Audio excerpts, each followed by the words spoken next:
الله الرحمن الرحيم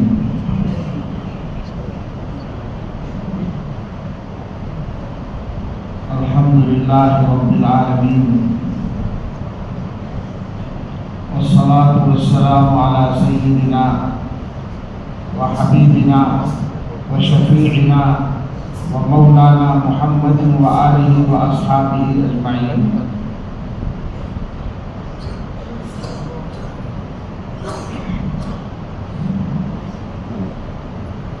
أما بعد فأعوذ بالله من الشيطان الرجيم. بسم الله الرحمن الرحيم.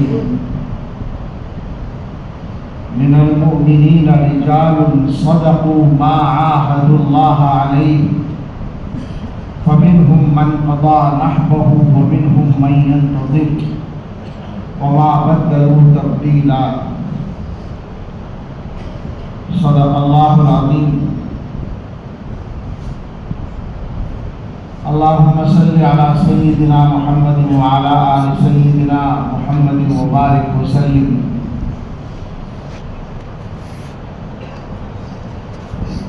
یادش بخیر جب وہ تصور میں آ گیا. یہ جگر کی غزل ہے اور مجھے آخری شعر یاد آ رہا تھا. جب دیکھی تو پوری غزل ہی اچھی لگی تو میں نے سوچا اس کو پڑھ دوں.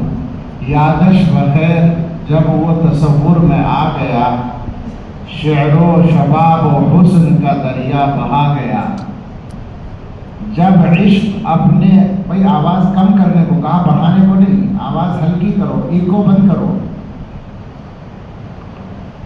آواز گونج نہ ہو زیادہ، آواز صاف ہو، بس ایکو نہیں چلانا. جب عشق اپنے مرکز اصلی پہ آ گیا، خود بن گیا حسین تو عالم پہ چھا گیا. جو دل کا راز تھا اسے کچھ دل ہی پا گیا، وہ کر سکے بیان ہمیں سے کہا گیا. اپنا زمانہ آپ بناتے ہیں اہل دل، ہم وہ نہیں ہیں جن کو زمانہ بنا گیا. دل بن گیا نگاہ، نگاہ بن گئی زبان، آج سکون شوق قیامت دکھا گیا. آج سکون شوق قیامت دکھا گیا. میرا کمال شعر بس اتنا ہے جدھر. یہ شعر کہا انہوں نے اور اس کو ایسے پڑھتے ہیں. میرا کمال عشق میں اتنا ہے جدھر، وہ مجھ پہ چھا گئے کہ آج تو عالم زمانے میں چھا گیا. میرا کمال عشق میں اتنا ہے جدھر، وہ مجھ پہ چھا گئے کہ زمانے میں چھا گیا. ہمارا سامنے آواز صاف نہیں آ رہی ہے. ہاں پہلے بھی برابر ان کو پکڑو، باقی ویسے کرو زیادہ ہو رہی ہے آواز.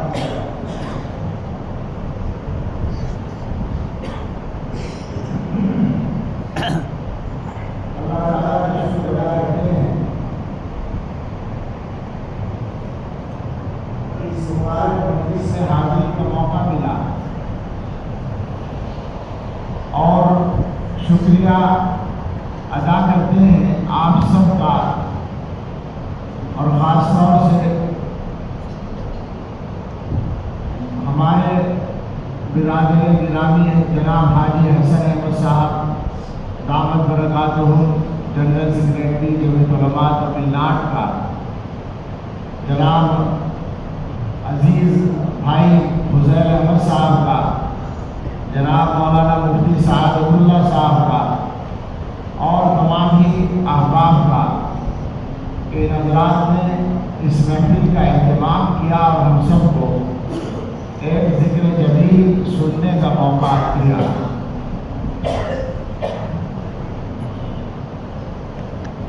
برادر گرامی مرتبہ حضرت مولانا سید محمد طلحہ صاحب دامت برکاتہم، ان کو میں بھائی کہتا ہوں، برادر کہتا ہوں، چونکہ دوست کہہ کر میں تو گستاخی ہوں. بہت بڑے ہر طرح سے بھائی جو ہے وہ بڑا بھی ہو سکتا ہے، بہت بڑا بھی ہو سکتا ہے. اس لیے یہ رشتہ مقرر کر رکھا ہے.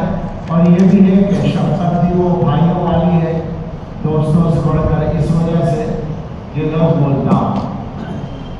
حضرت مولانا سید محمد طلحہ صاحب ہم سے پہلے بیان کر لیں تو پھر ہمارے بیان کرنے کے لیے کیا رہ جائے گا؟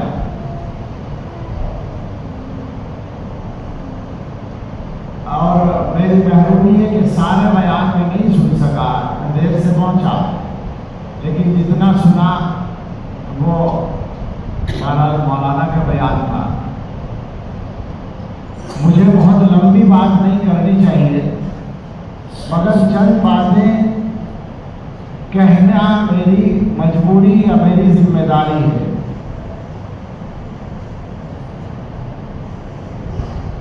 پہلی بات تو یہ کہنا چاہتا ہوں کہ اس طرح کی جو مجلسیں ہیں ان کے بارے میں ہمارے بہت سے علماء کا جو نظریہ اور رویہ چل رہا ہے وہ میرے خیال میں غلط فہمی پر مبنی ہے۔ میں جہاں تک سمجھتا ہوں اس میں دو رائے ہیں، مجھے معلوم ہے، اور ان دو رائے کی تفصیل بھی معلوم ہے، بنیاد بھی معلوم ہے۔ اچھا، پھر ایک چیز اور ہے، وہ جو بحث ہے وہ مجلس تعزیت پر ہے، تعزیتی جلسے پر ہے، تذکرے کے جلسے پر نہیں ہے۔ اگر آپ تذکروں کے جلسوں پر بھی پابندی لگائیں گے تو مدح صحابہ کے جلسوں کا کیا ہوگا؟ قرآن کریم کی آیت میں بتایا گیا وَكُلًّا نَقُصُّ عَلَيْكَ مِنْ أَنبَاءِ الرُّسُلِ مَا نُثَبِّتُ بِهِ فُؤَادَكَ، اور لَقَدْ كَانَ فِي قَصَصِهِمْ عِبْرَةٌ لِأُولِي الْأَلْبَابِ، اور دلائل۔ اصل میں یہ باتیں اس مجمع کے سے نہیں ہیں، اس مجمع سے جو حاضر نہیں ہے۔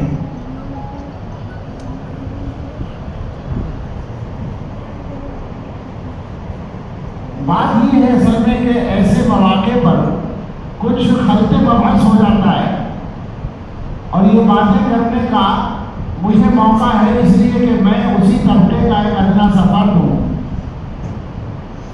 میں مدرسے کا حصہ ہوں، میں مولویوں کی جماعت کا حصہ ہوں، میں ان مباحث کا ایک شریک ہوں، اس لیے میں تکلف یہ بات کہہ رہا ہوں۔ ابھی دیوبند میں علامہ انور شاہ کشمیری رحمۃ اللہ علیہ پر سیمینار تھا، تو وہاں بھی اس طرح کے تبصرے سامنے آ گئے کہ یہ لوحہ ہے۔ عجیب بات ہے، ایک علمی موضوع ہے، ایک شخصیت کا تذکرہ ہے، اور شخصیت کا تذکرہ اس لیے ہے کہ اس کے کارناموں کو سامنے لایا جائے تاکہ آگے والوں کو اس کے اتباع کا راستہ ملے اور اس کے علوم سے استفادے کی آسانی ہو۔ اس کو لوحہ کہہ دیا گیا۔ وہ حضرات جو منتظمین تھے انہوں نے اپنے انداز سے اس پر بات کی، میں بھی شریک تھا۔ میں نے کہا، میں تو سادہ سے انداز میں اور ہو سکتا ہے کبھی کبھی بے سلیقہ انداز میں کہہ دیتا ہوں، میں نے کہا کہ آپ کو ایک سیمینار پر اعتراض ہے، ہم 100 سیمینار کریں گے۔ وفداروں میں نے یہ لفظ کہا۔ تو میں یہ بات پہنچانا چاہتا ہوں کہ تفصیل کریں تھوڑی سی، اور ویسے بھی اگر مجلس تعزیت بھی ہو قریبی زمانے میں 3 دن سے زیادہ میت کا شوق نہیں منایا جائے گا، حدیث سے بالکل معلوم ہے۔ علماء نے لکھا ہے کہ اگر آدمی قریب ہے تو 3 دن کے بعد تعزیت کے لیے نہ جائے، لیکن اگر دور ہے تو گنجائش ہے۔ اسی طرح سے یہ بھی فتاویٰ میں موجود ہے کہ اگر کوئی غم زیادہ بڑا ہو اور عام ہو تو اس پر بھی تعزیت کی بات کی جا سکتی ہے، اور دور صحابہ میں اس کی مثالیں موجود ہیں۔ اب مجھے کوئی بتائے کہ اتنا بڑا غم کسی نے دیکھا ہے؟ میں ایک بات اور کہنا چاہتا ہوں کہ اس وقت میں چند باتیں کروں گا، اس سے پہلے ایک وضاحت یہ کر دوں۔ الحمدللہ یہ میں دعویٰ کر رہا ہوں اور آج کے زمانے میں ہر بات ہر جگہ سنی جاتی ہے، کوئی دعویٰ کرنا آسان نہیں ہوتا۔ میں دعویٰ کر رہا ہوں کہ مجھے نہ جھوٹ بولنے کی عادت ہے نہ مبالغہ کرنے کی عادت ہے۔ میں وہ کہوں گا جو سچ ہوگا، اور ضرورت سمجھ کر کہوں گا۔ میں یہ بھی عرض کر دوں، میں زیادہ تکلفات کروں گا کیونکہ اس جگہ میں ویسے بھی مجھے تکلف نہیں ہے، اور ظاہر ہے کہ ضرورت کے تحت بات ہو رہی ہے۔ الحمدللہ مجھے اللہ نے موقع دیا، میں نے بہت بڑے بڑے اکابر کو دیکھا ہے، زیارت کی حد تک تو شیخ الحدیث حضرت مولانا زکریا صاحب کو بھی دیکھا ہے علاقوں سے، اور اس کے علاوہ فقیر الامت حضرت مفتی محمود حسن صاحب گنگوہی رحمۃ اللہ علیہ، معین السنہ حضرت مولانا ہردوئی رحمۃ اللہ علیہ، صدیق وقت حضرت مولانا قاری صدیق صاحب بانوی رحمۃ اللہ علیہ، اور ان کے آگے پیچھے کے جتنے اکابر ہیں، حضرت مولانا مسیح اللہ خان صاحب رحمۃ اللہ علیہ، اور اس زمانے کے تمام گزشتہ 40-45 برس کے عرصے میں جتنے ممتاز علماء تھے، علاقہ بھی ہمارا وہی ہے اور زیادہ آسان تھا ہمارے لیے، تو سب کو دیکھا ہے۔ اور میں بالکل صفائی سے یہ بات کہوں کہ میں نے جو نام لیے ہیں میں ان سب کو اپنے حضرت کا بڑا مانتا ہوں، وہ سب بڑے ہیں، لیکن میرا ایک سوال ہے، اللہ کے یہاں کسی کا کیا مقام ہے؟ میں اس پر بھی بات نہیں کر سکتا۔ اللہ کے یہاں ہو سکتا ہے کسی مسجد میں صفائی کرنے والا ایک گمنام آدمی جس کو محلے کے لوگ بھی نہ جانتے ہوں، وہ بڑے سے بڑے مشہور بزرگ سے افضل ہو، اللہ کے یہاں مقام اس کا بڑا ہو سکتا ہے۔ تو یہ بحث بھی نہیں ہے، نہ یہ دعویٰ ہے، لیکن ظاہری حالات کے اعتبار سے جو بات ذمہ داری سے کہی جا سکتی ہے، اور اگر میں غلط کہوں تو میری طرف سے گزارش ہے کہ مجھے روکا جائے، کہ اتنا ہماگیر فیض، اتنی ہماگیر محبت اور انتقال پر اتنا ہماگیر غم، میں نے 3 باتیں کہی ہیں، اس کی کوئی مثال قریبی تاریخ میں ہو تو بتائی جائے۔ فیض میں نہیں سمجھتا دنیا کا کوئی ملک بچا ہے، کسی ملک میں چاہے چند آدمی ہو مگر ان کی زندگی میں حضرت کا اثر پڑا ہے۔ مولانا نے تو یہ بتایا حضرت کے حوالے سے کہ دارالعلوم دیوبند کا فیض ہر جگہ، ظاہر بات ہے دارالعلوم دیوبند ہے، وہ تو ملے گا، مگر یہ آپ کے ذہن میں نہیں رہا اس وقت کہ جب حضرت ناروے پہنچے تھے، جہاں سورج 6 مہینے دن 6 مہینے رات ہوتا ہے، تو وہاں حضرت کی کتاب پڑھی جانی تھی مسجد میں، دنیا کے آخری کنارے پر۔ میں نے بہت سفر تو نہیں کیے، مگر میں بنگلہ دیش کی بات کروں اگر، تو بنگلہ دیش کے جس علاقے میں گیا، میرا تعارف ہوتا تھا، دارالعلوم کا استاد ہے، پیر صاحب کا آدمی ہے، وہ پیر صاحب جن کے خطبات آپ پڑھتے ہیں، ہر جگہ یہ تعارف ہوتا تھا، اور وہ خواہش کرتے تھے کہ آپ ان کو یہاں لانے کی کوشش کریں۔ ایک جگہ ایک مفتی صاحب نے کہا آپ مائک پر وعدہ کریں کہ آپ کوشش کریں گے، مجھے کھڑے ہو کے کہنا پڑا کہ انشاءاللہ میں کوشش کروں گا۔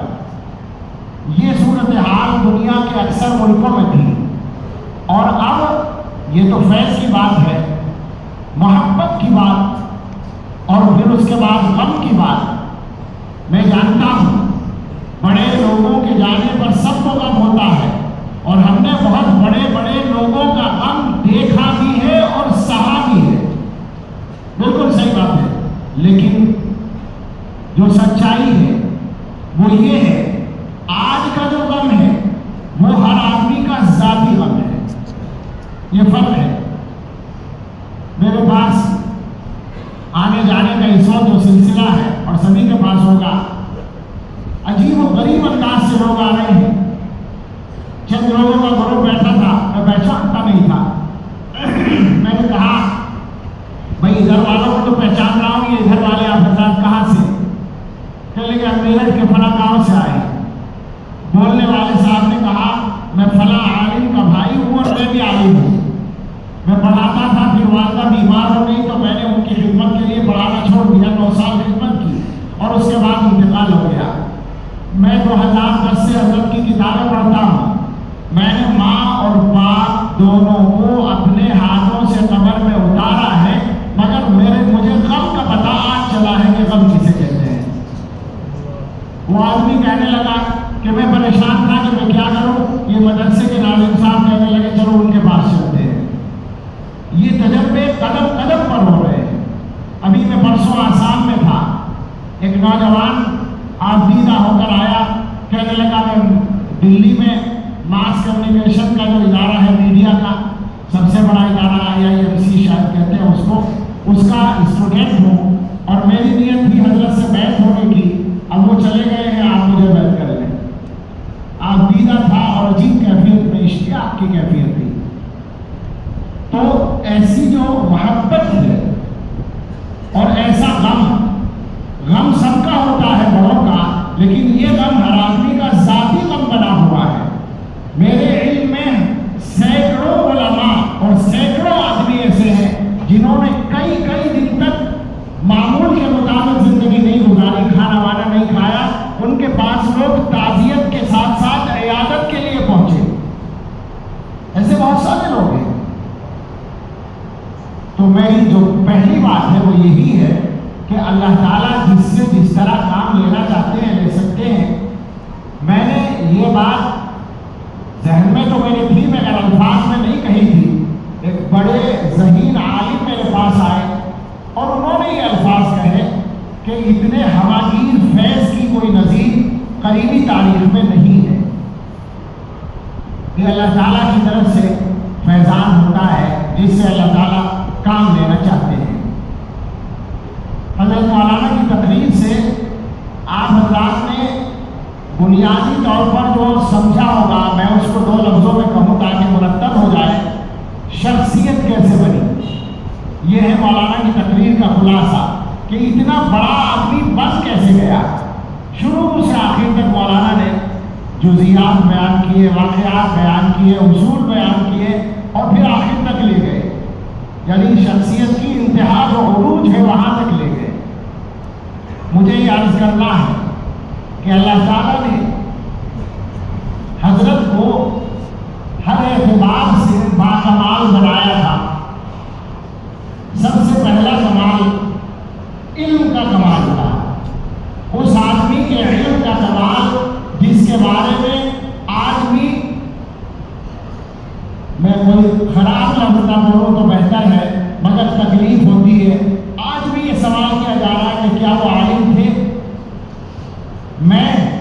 میں اس مسجد میں بیٹھ کر میں عالم ابن عالم ہوں، میرے باپ بھی بڑے عالم تھے، میں بڑا عالم تو نہیں ہوں مگر میں سب سے بڑے مدرسے کا بہت پرانا استاد ہوں۔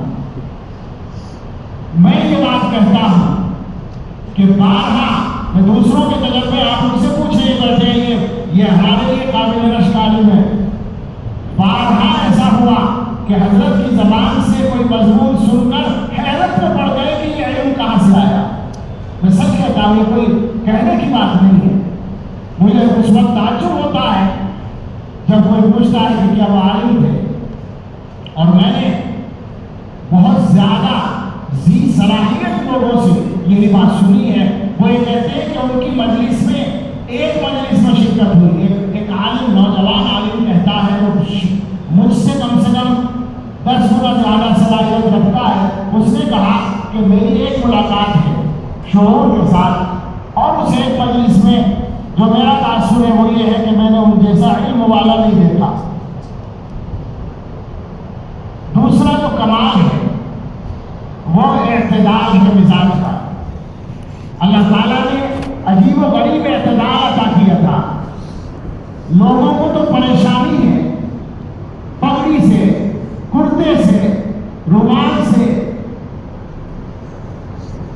پریشانی ہے عقیدت میں، اور ہمارا یہ حال ہے کہ ہم یہ دیکھتے ہیں کہ ہم نے کبھی حضرت کو یہ کہتے نہیں سنا کہ بھائی پگڑی باندھا کرو۔ یہ اعتدال ہے۔ ان کو پتا تھا، یہ سنا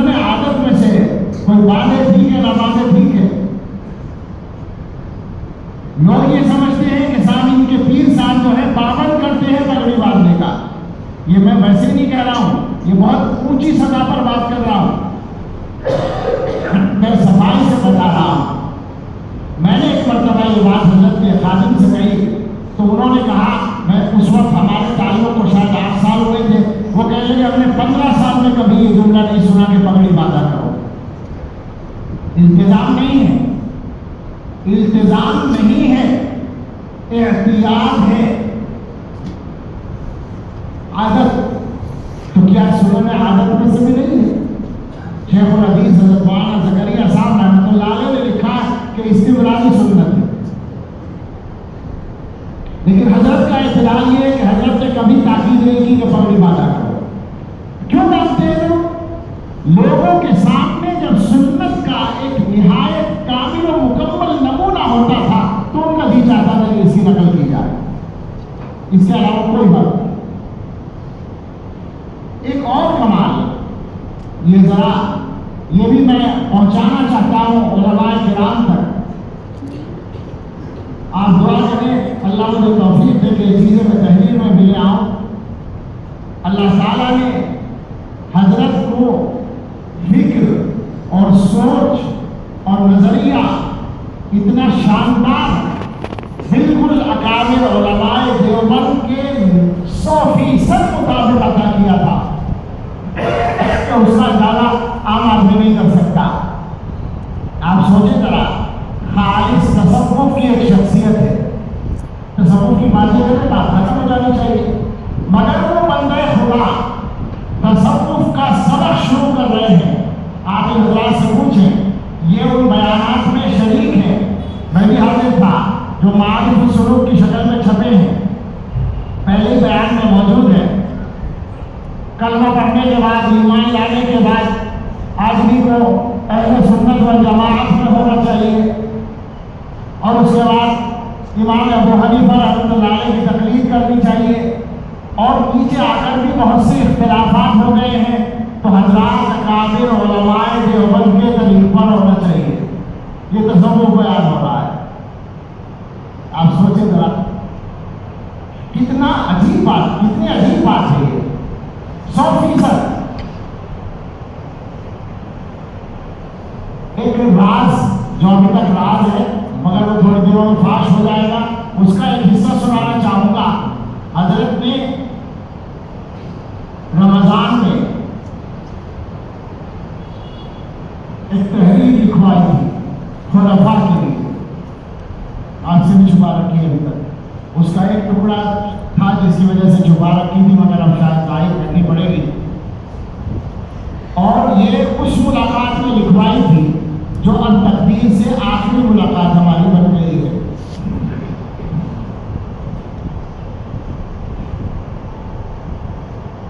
رمضان میں افطار سے کچھ پہلے اس تحریر میں حضرت نے خلفاء کرام کو جو نصیحتیں کی ہیں 10 نمبر ہے۔ پہلا نمبر ہے، تمام حضرات خلفاء اپنے ہر قول و عمل کو سنت کے تابع رکھیں اور اخلاق نبوی کو اپنائیں۔ نمبر 2، افکار و نظریات پورے طور پر حضرات اکابر دیوبند رحمہم اللہ کے موافق رکھیں۔ یہ دوسرا نمبر ہے، اور بھی آگے ہے، ظاہر ہے کہ یہ خلفاء کے لیے اگرچہ سبھی کے کام کریں، لیکن ابھی میں اس کو عام مجلس میں نہیں سنانا چاہتا۔ میرا تو جو یہ ٹکڑا تھا اس کو واضح کرنے کے لیے میں نے یہ بات سنائی ہے کہ حضرت کے یہاں 100% اس کا اہتمام تھا کہ آدمی علماء دیوبند کے نظریے پر قائم ہو، اور اسی وجہ سے دارالعلوم دیوبند کی جو محبت حضرت کے یہاں تھی اس کا ایک نمونہ یہ ہے کہ میرے جیسے ناہنجار کو حضرت نے اجازت سے نوازا صرف دارالعلوم دیوبند کی نسبت کی برکت سے، اور ہمارے ساتھ جو پھر حضرت کا طرز عمل تھا اس کے دیکھنے والے سب موجود ہیں، وہ صرف دارالعلوم دیوبند کی نسبت کا ان کے دل میں جو احترام تھا۔ ایک مرتبہ میں نے کہا یا میرے ساتھیوں میں سے کسی نے کہا دارالعلوم کے لیے دعا فرمائیں، تو فرمایا گزشتہ 30 سال میں کبھی ناکا نہیں ہوا تہجد کی نماز میں دارالعلوم کے لیے دعا کرنے، 30 سال کا حوالہ دیا، اور یہ بات ہے 2012 یا 13 کی۔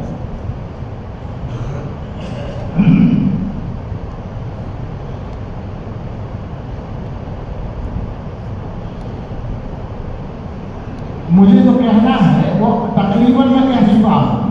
بنیادی طور پر یہ عرض کرنا ہے کہ اللہ تعالیٰ کی طرف سے شخصیات آتی ہیں.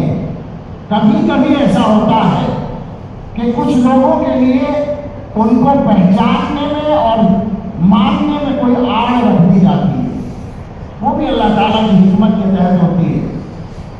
مگر مجھے یاد آیا، مولانا کے بیان کے دوران یاد آیا تھا کہ جس زمانے میں حضرت کے متعلق یہ مصیبت کھڑی کی گئی تھی،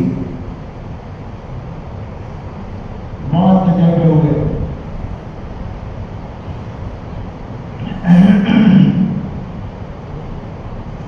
ہم نے ایک ایسا آدمی دیکھا جس نے بدترین الزام لگانے والے لوگوں کی جو برائیاں اس کو معلوم تھی، ان برائیوں کو ایک بار بھی زبان سے نہ خود ادا کیا نہ کہنے دیا. آپ سمجھے میری بات؟ جن لوگوں نے گندے گندے الزام لگائے تھے ان کے بارے میں حضرت کو بہت سی باتوں کی خبر تھی.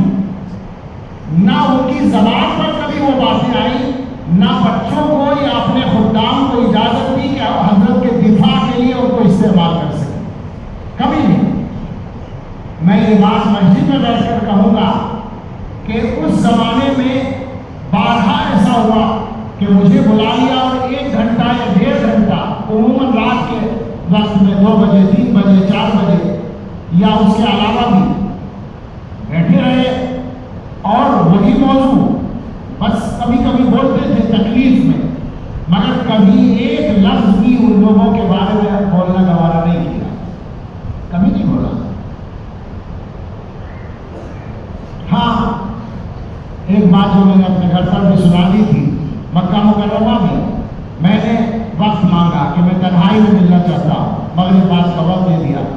شاید ایک خادم پیچھے بیٹھے تھے دور، بالکل میں حضرت کے قریب تھا اور بات ہو رہی تھی اور فکر مندی چل رہی تھی. شاید 2018 یا 19 کی بات ہے، جس کے بعد فتنہ زبان پر آیا تھا، نیچے گیا تھا. تو میں بھی پریشان تھا اور حضرت کو تو حضرت فکر رہتا ہی تھا. اچانک ایک کیفیت آئی اور میری طرف دیکھا اور فرمایا کہ مولانا، لہجہ بھی بدل گیا، مولانا میں نے اپنے اللہ سے ٹوٹ کر محبت کی ہے اور اس محبت کو دنیا میں خوب پھیلایا ہے. مجھے یقین ہے اللہ اسے ضائع نہیں کرے گا. میری عجیب حالت ہو گئی. میں نے ہاتھ اٹھائے ہوں اور میں نے کہا حضرت بس اب کوئی فکر نہیں انشاءاللہ. اور مجھے یقین ہے اس کے بعد سے یہ فتنہ نیچے کی طرف چلا گیا. تو میں یہ سنانا چاہتا تھا، یہ باتیں بھی آ گئی کہ ایک مرتبہ اسی زمانے میں حضرت مولانا سید محمود مدنی صاحب دامت برکاتہ، جو حضرت کے میں سمجھتا ہوں یہ تو بالکل آسانی سے کہہ سکتا ہوں کہ ہم سے زیادہ عاشق ہیں. جب فتنہ ہوا تو میں نے ان کو اطلاع، مجھے ایک صاحب نے اطلاع دی تھی اور میری حالت خراب ہوئی. میں اس رات میں سویا نہیں اور 3 دن کے اندر میں شوگر کا مریض بن گیا. یہ اسی ہفتے کی بات ہے. 3 دن کے بعد میرے بدن میں عجیب کیفیت تھی. چیک کیا تو 400 376 شوگر تھی. جب سے میں مریض ہوں، اگلے ہفتے میں گیا مولانا کے پاس اور ان کو بتایا. ان کے علم میں نہیں تھا. میرے بیان سے وہ کہنے لگے کہ آپ تو بہت پریشان معلوم ہو رہے. میں نے کہا جی میں تو بہت پریشان ہوں، میں تو شوگر کا مریض بن گیا اس چکر میں، حضرت کی وجہ سے مجھے بوجھ ہے اتنا. تو حضرت مولانا محمود مدنی دامت برکاتہ نے فرمایا پریشان ہونے کی ضرورت نہیں ہے، غلطی انہوں نے کی ہے وہی نقصان اٹھائے. یہ پہلا جملہ تھا. آپ سوچیں ذرا بڑوں کی بات کیسے ہوتی ہے، بڑے لوگ کیسے ہوتے ہیں. پھر دوسرا جملہ کہا جہاں تک ہمارا معاملہ ہے تو ہم نے حضرت سے جو بیعت کی ہے نہ اللہ سمجھ کے کی ہے نہ رسول سمجھ کے کی ہے. لیکن انسان ہیں، اللہ والے ہیں، ان سے اگر کوئی غلطی ہو بھی گئی ہو تو جب ہماری توبہ قبول ہو سکتی ہے تو کیا ان کی توبہ قبول نہیں ہو؟ اس لیے ہمارے لیے کوئی مسئلہ نہیں. میں نے کہا اس بارے میں تو مجھے پورا میرا تو مسئلہ ہی ہے کہ حضرت کو تکلیف ہو رہی ہے. اس کے بعد یہ ہوا کہ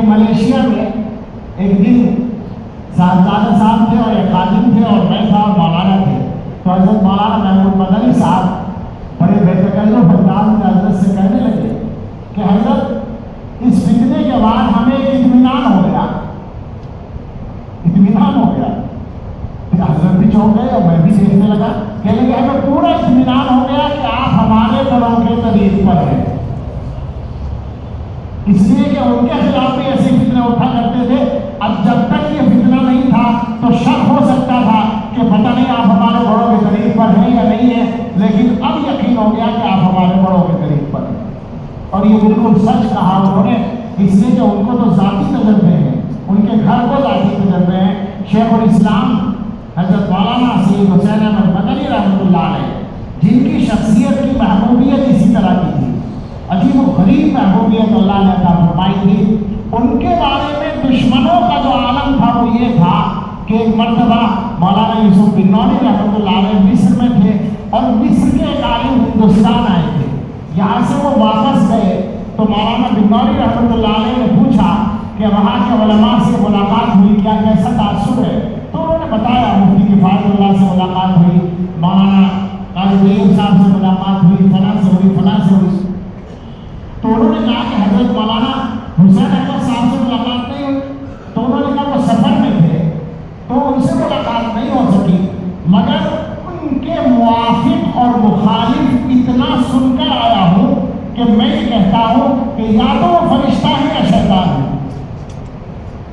آپ سنتے یعنی ایک مسافر کو، مہمان کو اتنا سنایا گیا، ان کے خلاف بھی موافق بھی پہنچا، تو مولانا بن نونی رحمۃ اللہ علیہ نے کہا یقیناً وہ فرشتہ ہے۔ تو یہ تھی وہ بات جس کی طرح مولانا محمود صاحب اشارہ فرما رہے ہیں۔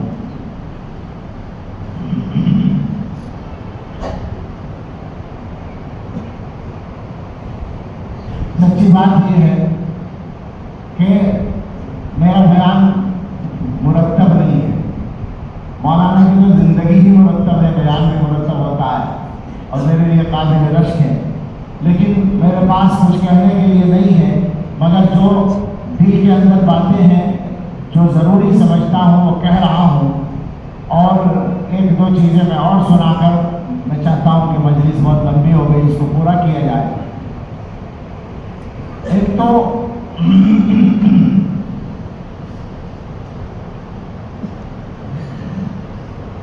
میں نے جو باتیں کہی ہیں وہ تفصیل سے کہنے کی تھی، میں نے اشارے کر دیے ہیں، اور میرا خیال ہے کہ جن کے لیے اشارے کیے ہیں ان کے لیے کافی ہے انشاءاللہ۔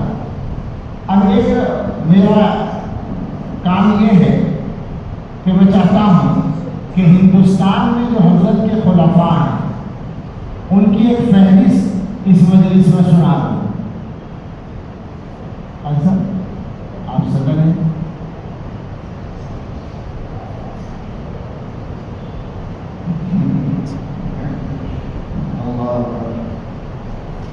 اس کی وجہ، اس کی ضرورت اس لیے ہے، دو باتیں ہیں۔ ایک تو اصل ہی استفادے کا مسئلہ، ظاہر ہے کہ حضرت رحمۃ اللہ علیہ تشریف لے گئے، اور بہت سارے لوگ وہی ہیں جو یہ چاہتے ہیں کہ حضرت ہی کے سلسلے سے مربوط رہے۔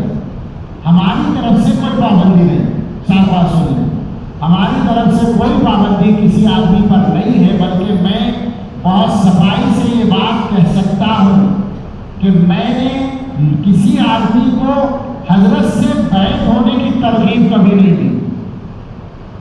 اس معاملے میں مجھ پر بعض لوگوں نے تبصرہ تو کیا، میرے ساتھ کچھ لوگ جاتے تھے، اس پر تبصرہ ہوا، لیکن میرا اس معاملے میں بالکل معاملہ صاف ہے۔ میرے سامنے ایک نمونہ تھا، میری کوئی حیثیت نہیں، بلا تشبیہ سناتا ہوں کہ امام ربانی حضرت گنگوہی رحمۃ اللہ علیہ کے سب سے بڑے خلیفہ حضرت مولانا خلیل احمد سہارنپوری رحمۃ اللہ علیہ، وہ فرماتے تھے کہ مجھے تو بڑی غیرت آتی ہے اس بات میں کہ میں کسی سے یوں کہوں کہ میرے شیخ سے بیعت ہو جاؤ، میرا شیخ وہ سورج ہے جس کا نیچا ہے روشنی سے فائدہ اٹھا سکے۔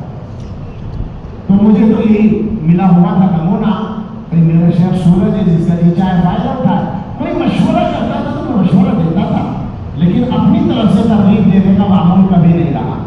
ہم وہی بات آج بھی کہتے ہیں، اور جب یہ بات آ گئی تو بہت ذمہ داری کے ساتھ، اور ذمہ داری کا مطلب دارالعلوم دیوبند کے ایک ادنا خادم کے طور پر بھی جو مجھے بولنے کا حق بنتا ہے وہ میں کہنا چاہتا ہوں کہ سلسلوں کو مسئلہ نہ بنائیں، اور میں اپنے احباب کی طرف سے یہ کہوں گا کہ اگر ہمارے احباب میں سے کوئی آدمی ایسا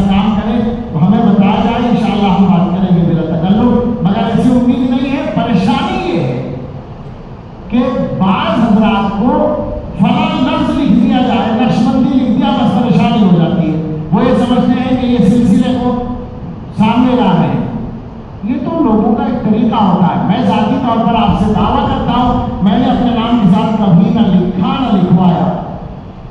کہیں کہیں لوگ لکھ دیتے ہیں تو کاٹا نہیں، اور الفاظ کاٹتا ہوں میں. آج ہی کی بات ہے، ایک اشتہار میرے نام کا تھا، اس میں کچھ الفاظ تھے، سخت میسج میں نے ان کو کیا کہ ان الفاظ کے لائق میں نہیں ہوں، حضرت مولانا کے لائق بھی نہیں ہوں، مگر اس کے بغیر تعارف نہیں ہوگا، اس لیے اتنا لکھنے کی اجازت ہے. تو نقشبندی اگر کوئی آدمی اپنے آپ کو لکھ بھی دیتا ہے تو اس میں پریشان ہونے کی کیا بات ہے؟ اور آپ یقین کریں، ایک بات سمجھ لیں اچھی طرح، یہ بات بھول گیا تھا میں، آ گئی زبان پر.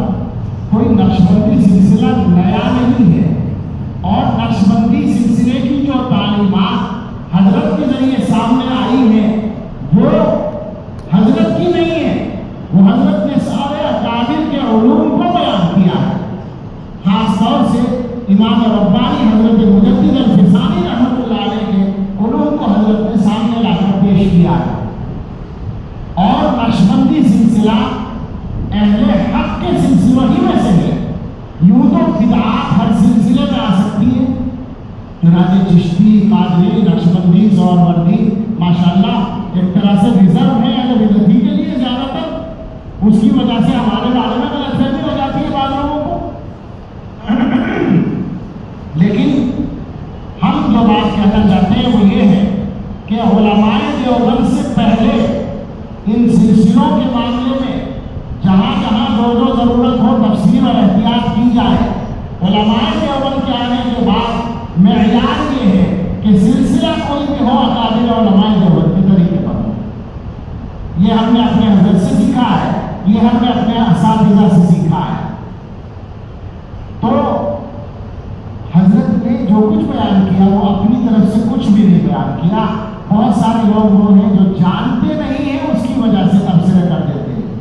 میری سمجھ میں نہیں آتا کہ سلوک و تصوف سے تعلق رکھنے والے لوگ سلسلے کے نام پر، شخصیات کے نام پر اور مختلف انداز کے عنوانات پر غیبتیں کرنے پر کیسے تیار ہو جاتے ہیں، میری سمجھ میں نہیں آتا.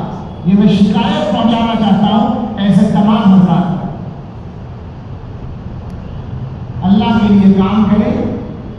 اس وقت امت میں جو بگاڑ ہے، میں بہت مضبوطی کے ساتھ یہ بات کہہ رہا ہوں، چھوٹا آدمی بڑی بات کہہ رہا ہوں.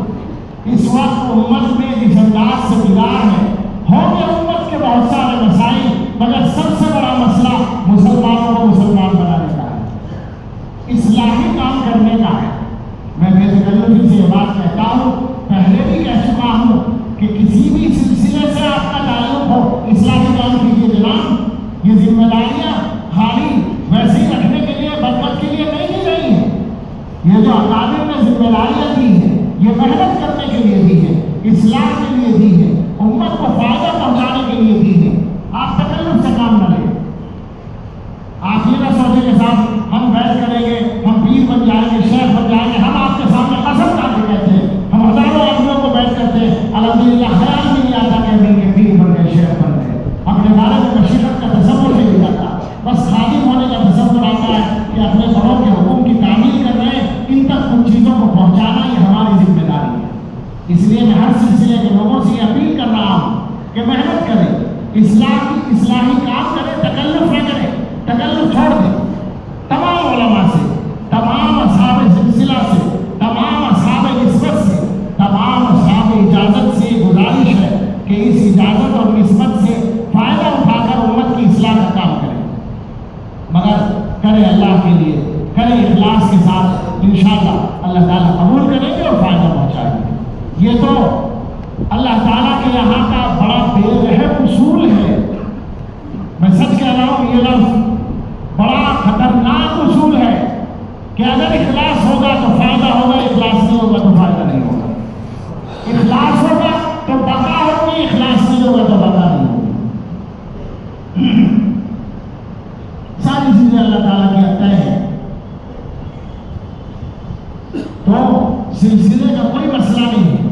ہماری طرف سے بے تکلف گزارش ہے، جس صاحب نسبت اہل حق آدمی سے اطمینان ہو، مناسبت ہو،